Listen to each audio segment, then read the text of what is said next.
നമസ്കാരം. NIA കോടതിയുടെ ഒരു വിധി എന്താ പറയുക അതിനൊക്കെ? അങ്ങനെ ഒരു വിധി വരുമ്പോൾ നമ്മൾ അക്ഷരാർത്ഥത്തിൽ ഞെട്ടിപ്പോവുകയാണ്. നമുക്കറിയാം 2008 നടന്ന ഒരു സംഭവം. ഒരു മസ്ജിദിനടുത്ത് വെച്ച് ഒരു ബൈക്കിൽ ഒരു ടൂ വീലറിലുണ്ടായിരുന്ന ബോംബ് പൊട്ടിത്തെറിക്കുന്നു. അതിൽ ശരിക്കും പറഞ്ഞാൽ നിരവധി പേര് അന്ന് ഏകദേശം സെപ്റ്റംബർ മാസം 29-നാണ് ശരിക്കും ഇങ്ങനെ ഒരു, അതായത് റംസാൻ മാസത്തിൽ ഒരു ഈ പറയുന്ന പോലെ വിശുദ്ധ മാസം എന്നൊക്കെ പറയപ്പെടുന്ന റംസാൻ മാസത്തിലുണ്ടായ ഒരു സ്ഫോടനം. ആ സ്ഫോടനം അതായത് മഹാരാഷ്ട്രയിലെ നാസിക് ജില്ലയിൽ വെച്ചിട്ട് ഉണ്ടായ സ്ഫോടനമാണ് നമുക്കെല്ലാവർക്കും അറിയാം. അങ്ങനെ ബോംബ് പൊട്ടിത്തെറിച്ച് അന്ന് അതിൽ മരിച്ചത് 6 പേര് കൊല്ലപ്പെടുകയും 100-ൽ-അധികം ആളുകൾക്ക് അന്ന് ആ അപകടത്തിൽ പരിക്കേൽക്കുകയും ചെയ്തു. അന്ന് പൊട്ടിത്തെറിച്ച ആ ബൈക്കിൻ്റെ ഉടമസ്ഥ പ്രഗ്യാ സിംഗ് ഠാക്കൂർ ആണ് എന്നുള്ളതിനെക്കുറിച്ച് വ്യക്തമായ തെളിവുകൾ ലഭിക്കുകയും ചെയ്തിരുന്നു. എങ്കിൽ തന്നെയും NIA കോടതിയിൽ നിന്ന് അവരെ കുറ്റവിമുക്തരാക്കിക്കൊണ്ട് വെറുതെ വിട്ടിരിക്കുന്നു എന്ന് പറയുന്ന ഒരു വാർത്ത കഴിഞ്ഞ ദിവസം പുറത്തു വന്നിരുന്നു. നമ്മളൊന്ന് ഒന്ന് പരിശോധിച്ചാൽ ഇവിടെ നമ്മുടെ കേരളത്തിൽ നിന്ന് പോയ 2 കന്യാസ്ത്രീകൾ അവരെ ഈ പറയുന്ന പോലെ ജയിലിൽ അടച്ചിരിക്കുന്നു, ജാമ്യം പോലും നിഷേധിച്ചിട്ട്. ഒടുവിൽ ആ കേസ് NIAക്ക് വിട്ടിരിക്കുന്നു. എന്ത് തെറ്റാണ് അവർ ചെയ്തത് എന്നുള്ള സ്വാഭാവികമായ ഒരു ചോദ്യം നമ്മുടെ മുന്നിലുണ്ട്. ആ സമയത്താണ് 6 പേരെ കൊല്ലുകയും 100-ലധികം ആൾക്കാർക്ക് പരിക്കേൽക്കുകയും ചെയ്ത വിശുദ്ധ റംസാൻ മാസത്തിൽ, അതായത് മുസ്ലിങ്ങളുടെ ഏറ്റവും പ്രധാനപ്പെട്ട ഒരു വ്രതാനുഷ്ഠാനം നടക്കുന്ന മാസത്തിൽ നടന്ന ഒരു സ്ഫോടനത്തുമായി ബന്ധപ്പെട്ടവർക്ക് അവരെ കുറ്റവിമുക്തരാക്കിക്കൊണ്ടുള്ള ഒരു റിപ്പോർട്ട് വന്നിരിക്കുന്നു, അല്ലെങ്കിൽ വിധി വന്നിരിക്കുന്നു. ഇതിനെയൊക്കെ നമുക്ക് അംഗീകരിക്കാൻ കഴിയുമോ? ഇത് നമ്മുടെ മതേതര രാഷ്ട്രമായി ഇന്ത്യയിൽ നടക്കുന്ന ഇരട്ട നീതി എന്ന് നമുക്ക് പറയേണ്ടി വരും. 37 പേര് കൂറുമാറി സാക്ഷികൾ. അതോടൊപ്പം ഇതിനു മുൻപ് നടത്തിയ ഒരു അന്വേഷണം ഉണ്ടായിരുന്നു. ഇതിനു മുൻപായിട്ടൊരു അന്വേഷണം നടന്നു. അതായത് മുംബൈ ATS ആണ് ഇതിനെ സംബന്ധിച്ച് അന്വേഷണം നടത്തിയത്. അന്വേഷണം നടത്തി കുറ്റപത്രം വരെ സമർപ്പിച്ച ഒരു കേസ് കൂടിയാണ് ഈ പറയുന്ന ഈ സ്ഫോടന കേസ് അത് എന്ന് നമുക്ക് അറിയാം. അതായത് ഈ സ്ഫോടനത്തിൽ നമ്മൾ മനസ്സിലാക്കാൻ കഴിയുന്ന കാര്യം, ഇത് ഗൂഢാലോചന തെളിയിക്കുന്നതിനുള്ള തെളിവുകളൊന്നുമില്ല. ഈ വാഹനം പ്രഗ്യാ സിംഗ് ഠാക്കൂറിൻ്റെതാണെന്ന് തെളിയിക്കുന്നതിന് തെളിവുകൾ യാതൊന്നുമില്ല. ശിക്ഷിക്കാൻ മാത്രമായ തെളിവുകളൊന്നും ഇവർക്കെതിരായി ലഭിച്ചിട്ടില്ല എന്നാണ് കോടതി പറയുന്നത്. മലേഗാവ് സ്ഫോടനം അതിൽ അതായത് ഈ പിടിക്കപ്പെട്ട ഇവരെയൊക്കെ ശിക്ഷിക്കാൻ മാത്രമുള്ള യാതൊരു തെളിവുകളും കോടതിയുടെ മുമ്പിൽ എത്തിച്ചിട്ടില്ല. പ്രോസിക്യൂഷൻ അതിന് സാധിച്ചിട്ടില്ല എന്നുള്ളതാണ് അതിൻ്റെ നിലപാട്. എങ്ങനെയുണ്ട് ഈ നിലപാട്? നമുക്ക് സത്യത്തിൽ ഈ നിയമവ്യവസ്ഥയോട് തന്നെ പുച്ഛം തോന്നുന്ന ചില കാര്യങ്ങളാണ്. അപ്പോൾ 6 പേര് മരിച്ചത് വെറുതെ ആയിരുന്നോ? അവിടെ ഉണ്ടായ ഒരു മാലപ്പടക്കം പൊട്ടിയപ്പോൾ അതിൽ നിന്നും പടർന്നു പിടിച്ച തീയിൽ പൊള്ളലേറ്റ് മരിക്കുകയായിരുന്നോ? അല്ലെങ്കിൽ ഈ സ്ഫോടനത്തിൽ ഇവരുടെ വണ്ടി, അതിന് വിചിത്രവാദം എന്ന് പറഞ്ഞാൽ ഇത് ഇവരുടെ വണ്ടിയാണ് എന്ന് തെളിയിക്കുന്നതിന് ആസ്പദമായ സംഭവങ്ങളൊന്നും ഉണ്ടായിട്ടില്ല. പ്രഗ്യാ സിംഗ് ഠാക്കൂർ എന്ന് പറയുന്ന ആള് ഈ സ്ഫോടനം നടക്കുന്നതിന് 2 വർഷത്തിന് മുൻപ് തന്നെ സന്യാസ ജീവിതത്തിലേക്ക് പ്രവേശിക്കുകയും ലൗകിക ജീവിതത്തിൽ നിന്ന് വിരക്തി നേടിക്കൊണ്ടുള്ള ജീവിതമാണ് മുന്നോട്ട് നയിച്ചത് എന്ന് പറയപ്പെടുന്നു. ആ സ്ഫോടനത്തെ തുടർന്ന് വണ്ടിയുടെ ചേസിലുണ്ടായിരുന്ന ചേസിസ് നമ്പരും എഞ്ചിൻ നമ്പരും ഒക്കെ നഷ്ടപ്പെട്ടു പോയി. പിന്നെ അതോടൊപ്പം തന്നെ ഈ പറയുന്ന വാഹനം കുറേ നാളിന് മുൻപ് ഇവർ വിറ്റിരുന്നു അത്രേ മറ്റൊരാൾക്ക്. അപ്പോൾ അതുകൊണ്ട് തന്നെ ഇതൊരു കൃത്യമായി ആസൂത്രണം ചെയ്ത ഒന്നായിരുന്നില്ല. പ്രഗ്യാ സിംഗ് ഠാക്കൂറിന് ഇക്കാര്യത്തിൽ യാതൊരു ഉത്തരവാദിത്വവുമില്ല, അവർ നിരപരാധിയാണ് എന്നുള്ള തരത്തിലല്ലേ കോടതി വിധി എഴുതുന്നത്.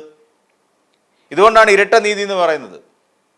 ഒരിടത്ത് അവരുടെ രക്ഷിതാക്കൾ പോലും, അവരുടെ ആ പെൺകുട്ടികൾ വന്നിട്ട് പറഞ്ഞിട്ട് പോലും ഞങ്ങൾ ക്രിസ്ത്യാനികളാണ് എന്ന് പറഞ്ഞിട്ട് പോലും ഛത്തീസ്ഗഡ് ഗവൺമെന്റ് ചെയ്യുന്നത് അവിടുത്തെ നമ്മുടെ ഈ പറയുന്ന 2 കന്യാസ്ത്രീകളും തെറ്റുകാരാണെന്നും മനുഷ്യക്കടത്തുകാരാണെന്നും മതപരിവർത്തനത്തിന് ശ്രമിക്കുന്നവരാണെന്നും കാണിച്ചുകൊണ്ട് അവരെ ജാമ്യമില്ലാതെ അകത്ത് കിടത്തുന്ന സമീപനം.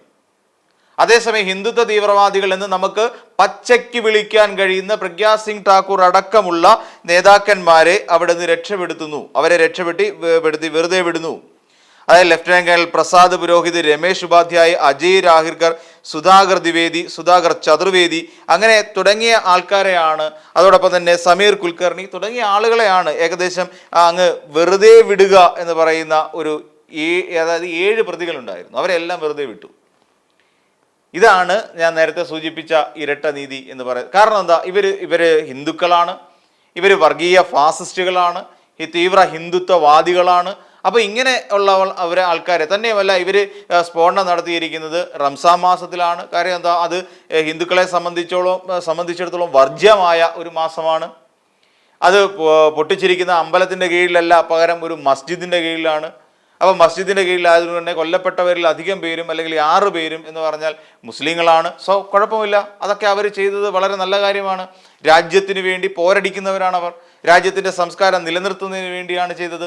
രാജ്യത്തിലേക്ക് കടന്നു കയറി വന്ന ഇതര മതസ്ഥരായ വ്യക്തികളെ കൊലപ്പെടുത്തുന്നതിനും അവരെ ഈ നാട്ടിൽ നിന്ന് അടിച്ചോടിക്കുന്നതിന് വേണ്ടിയിട്ടുള്ള സമീപനമാണ് ഇവർ നടത്തിയിരിക്കുന്നത്. അതുകൊണ്ട് തന്നെ ഇവർ വിശുദ്ധവൽക്കരിക്കപ്പെടേണ്ടവരാണ്. ഇനി നാളെ ഒരു സമയത്ത് ഈ പ്രഗ്യാ സിംഗ് ഠാക്കൂറിന്റെ ക്ഷേത്രം ഉത്തരേന്ത്യയിൽ എവിടെയെങ്കിലും ഉയർന്നാൽ പോലും നമുക്ക് അത്ഭുതപ്പെടേണ്ടതില്ല. അത്രത്തോളം വീരപരിവേഷം അവർക്ക് ലഭിച്ചിട്ടുണ്ട്. നമുക്കറിയാം, ഇതുമായി ബന്ധപ്പെട്ട് ഒരു ഇത് നടത്തിയ, അതായത് ഈ കേസ് പ്രഗ്യാ സിംഗിനെതിരെ ഒരു ഗൂഢാലോചന അടക്കമുള്ള കുറ്റകൃത്യങ്ങൾ ഉണ്ട് എന്ന് കാണിച്ചുകൊണ്ട് അന്ന് കേസ് നടത്തിയിരുന്ന അല്ലെങ്കിൽ ആ കുറ്റപത്രം തയ്യാറാക്കിയിരുന്ന അതിൻ്റെ SITയുടെ ATSന്റെ തലവനായിരിക്കുന്ന ഒരാളുണ്ടായിരുന്നു. അതായത് അദ്ദേഹത്തിൻ്റെ പേര് ഹേമന്ത് കർക്കറെ എന്ന് പറയും. അതായത് ATS എന്ന് പറയുന്ന സംഘടന മഹാരാഷ്ട്രയുടെ അന്വേഷണ ഏജൻസിയാണ് പ്രഗ്യാ സിംഗ് ഠാക്കൂർ അടക്കമുള്ള അല്ലെങ്കിൽ ഈ പറയുന്ന മലേഗാവ് സ്ഫോടന കേസ് അന്വേഷിക്കുന്നത്. ആ സ്ഫോടന കേസ് അന്വേഷിച്ച അതിൻ്റെ തലവൻ ഹേമന്ത് കർക്കറെ എന്ന് പറയുന്ന ഒരാളെ മുംബൈ ഭീകരാക്രമണ സമയത്ത് ദുരൂഹ സാഹചര്യത്തിൽ കൊല ചെയ്യപ്പെട്ടു എന്നൊരു വാർത്തയും വന്നു. ഇതിൽ നിന്ന് നമുക്ക് മനസ്സിലാക്കാൻ പറ്റും, അതായത് ഇവർക്കെതിരായി നിയമവ്യവസ്ഥ പോലും കണ്ണ് പൂട്ടി നിൽക്കുന്നു എന്നുള്ളതാണ് മനസ്സിലാക്കേണ്ടത്. ക്രമസമാധാന രംഗം പോലും അല്ലെങ്കിൽ ക്രമസമാധാനം പാലിക്കപ്പെടേണ്ടവർ പോലും ഇവർ കാണിക്കുന്ന ഈ അനീതിക്ക് മുമ്പിൽ കണ്ണും പൂട്ടി നിന്നു കൊടുക്കുന്നു.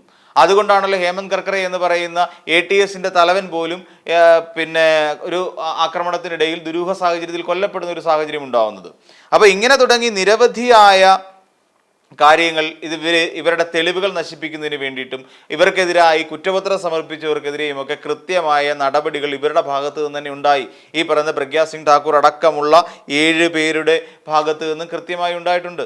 അല്ലെന്നുണ്ടെങ്കിൽ അങ്ങനെ ഉണ്ടാകാൻ വേണ്ടിയിട്ട് വേണ്ട പ്രവർത്തനങ്ങൾ ചെയ്തു കൊടുക്കാൻ അവിടുത്തെ ഭരണത്തലവന്മാർ റെഡിയായിരുന്നു. എന്ന് വെച്ചാൽ സംഘപരിവാറിൻ്റെ അജണ്ട അല്ലെങ്കിൽ സംഘപരിവാർ നയിക്കുന്ന ഭരണകൂടങ്ങൾ തയ്യാറായിരുന്നു എന്നുള്ളതാണ് നമ്മൾ മനസ്സിലാക്കേണ്ടത്. ഇതുകൊണ്ടാണ് പറയുന്നത് നമ്മുടെ രാജ്യം എന്ന് പറയുന്നത് ന്യൂനപക്ഷ വിരുദ്ധ രാജ്യമായി മാറിക്കൊണ്ടിരിക്കുകയാണോ എന്ന് നമ്മൾ സംശയിക്കേണ്ടിയിരിക്കുന്നു. ഇവിടെ ക്രിസ്ത്യാനികളായിട്ടുള്ളവർക്ക് അല്ലെങ്കിൽ തലയിൽ ഈ പറയുന്ന തിരുവസ്ത്രം ധരിച്ചിട്ടുള്ളവർക്ക് പോലും രക്ഷയില്ലാത്ത ഒരു അവസ്ഥയിലേക്ക് ഒരു ഭാഗത്ത് പോയിക്കൊണ്ടിരിക്കുന്നു. തലയിൽ തൊപ്പി വെച്ചവർക്ക് രക്ഷയില്ല, അവർ എവിടെയും ആക്രമിക്കപ്പെടാം, അല്ലെങ്കിൽ അവർ ശ്രമിക്കുന്നത് മതപരിവർത്തനവും രാജ്യത്ത് കലാപം സൃഷ്ടിക്കാനുമാണ് എന്ന് വരുത്തി തീർക്കുന്നു. അതേസമയം ഹിന്ദുക്കൾ ചെയ്യുന്നതൊക്കെ പുണ്യപ്രവൃത്തിയാണ്. അവർ ദീപാവലിക്ക് പടക്കം പൊട്ടിച്ചപ്പോൾ ആണ് ഈ പറയുന്ന ആൾക്കാർ മരണപ്പെട്ടത് എന്നുള്ള തരത്തിലേക്ക് കേസിനെ കൊണ്ട് എത്തിക്കാൻ കാണിക്കുന്ന ആ ഒരു ചിന്താഗതി ഉണ്ടല്ലോ, അത് വളരെ നന്നായിരിക്കുന്നു. ഇതാണ് മതേതര രാഷ്ട്രം എന്ന് പറയേണ്ടി വരും. ഇത് തന്നെയുമല്ല, ഇവർ ഈ പറയുന്ന പോലെ അന്ന് പബ്ലിക് പ്രോസിക്യൂട്ടർ ആയിരുന്ന ഒരാൾ, അതായത് ഈ പറയുന്ന മോദി സർക്കാർ അധികാരത്തിൽ വന്നതിന് ശേഷം ഏകദേശം 14 അദ്ദേഹം അധികാരത്തിൽ വരുന്നു. അധികാരത്തിൽ വന്നതിന് ശേഷം ഈ തീവ്ര ഹിന്ദുത്വവാദികൾ പ്രതിയായ കേസുകൾ ദുർബലമാക്കാൻ NIA ദുർബലമാക്കുന്നുവെന്നും ഇവരെടുക്കുന്ന നിലപാടുകൾ മയപ്പെടുത്താൻ വേണ്ടിയിട്ട് ഉള്ള ഒരു പ്രഷർ അല്ലെങ്കിൽ ഇവർക്കെതിരായിട്ടുള്ളൊരു സമ്മർദ്ദം കൂടുതൽ വരുന്നു എന്ന് ചൂണ്ടിക്കാണിച്ചുകൊണ്ട് അന്നത്തെ അതായത് സ്പെഷ്യൽ പബ്ലിക് പ്രോസിക്യൂഷനായിരുന്ന രോഹിണി സാലിയൻ രാജിവെക്കുന്ന ഒരു അവസ്ഥയും ഉണ്ടായിരുന്നു. ഇത് നമ്മുടെ മുന്നിൽ തെളിവായി നിൽക്കുന്നു. അതായത് ഇവർക്കെതിരായി പിന്നെ ഹിന്ദുക്കൾക്കെതിരായി കേസെടുക്കാൻ പാടില്ല, ഹിന്ദുക്കൾക്കെതിരായി യാതൊരു തരത്തിലുള്ള നീക്കങ്ങളും നിയമപ്രവർത്തനങ്ങളും അല്ലെങ്കിൽ നിയമ നടപടികളും സ്വീകരിക്കാൻ പാടില്ല എന്ന് പറയുന്ന കർശനമായ വ്യവസ്ഥ നരേന്ദ്രമോദി അധികാരത്തിൽ വന്നതോടുകൂടി നമ്മുടെ രാജ്യത്ത് നടപ്പിലായി എന്ന് തന്നെയാണ് രോഹിണി സാലിയൻ എന്ന് പറയുന്ന സ്പെഷ്യൽ പ്രോസിക്യൂട്ടർ പറയുന്നത്. അപ്പോൾ ഇങ്ങനെയുള്ള സ്ഥിതിവിശേഷങ്ങളിലൂടെയാണ് നമ്മുടെ രാജ്യം പൊയ്ക്കൊണ്ടിരിക്കുന്നത്. അത് മാത്രമല്ല, ഇതുമായി ബന്ധപ്പെട്ടിട്ട് 4 ജഡ്ജിമാരെ സ്ഥലം മാറ്റുന്ന സാഹചര്യവും ഉണ്ടായി എന്നുള്ളത് നമ്മൾ ശ്രദ്ധിക്കപ്പെടേണ്ടതാണ്. ഈ രാജ്യത്താണ് നമ്മൾ അതുകൊണ്ട് തന്നെയായിരിക്കും ഒരു പക്ഷേ ഇന്ത്യൻ ഭരണഘടനയിൽ നിന്ന് മതേതരത്വം എന്ന് പറയുന്ന വാക്ക് എത്രയും വേഗം നീക്കം ചെയ്യണമെന്നുള്ള ആവശ്യവുമായി ഈ സംഘപരിവാർ സംഘടനകളും സംഘപരിവാർ ശക്തികളും ഇങ്ങനെ കൂലങ്കഷമായി ഓരോ നടപടികൾ അല്ലെങ്കിൽ നീക്കങ്ങൾ നടത്തിക്കൊണ്ടിരിക്കുന്നത് നമുക്ക് വളരെ കൃത്യമായി ഊഹിക്കാൻ സാധിക്കും. ഇപ്പോൾ ഈ ഒടുവിൽ ഈ ഒരു ഇത്രയും പ്രതികളെ 7ഓളം പ്രതികളെ വെറുതെ വിട്ടു, മലേഗാവ് സ്ഫോടനവുമായി ബന്ധപ്പെട്ടുള്ള ഈ 7 പ്രതികളെയും വെറുതെ വിട്ടതുമായി ബന്ധപ്പെട്ട് പരിശോധിക്കുമ്പോഴും ഇന്ത്യ എന്ന് പറയുന്നത് ന്യൂനപക്ഷ അവകാശ ധ്വംസനത്തിന് വേണ്ടി ഉപയോഗിക്കാൻ കഴിയുന്ന ഒരു രാജ്യമായി മാറിക്കഴിഞ്ഞിരിക്കുന്നു എന്നുള്ള ഒരു ചിന്ത ലോകരാജ്യങ്ങൾക്ക് പകർന്നു കൊടുക്കുന്ന ഒന്നുകൂടിയായി തീർന്നിരിക്കുന്നു.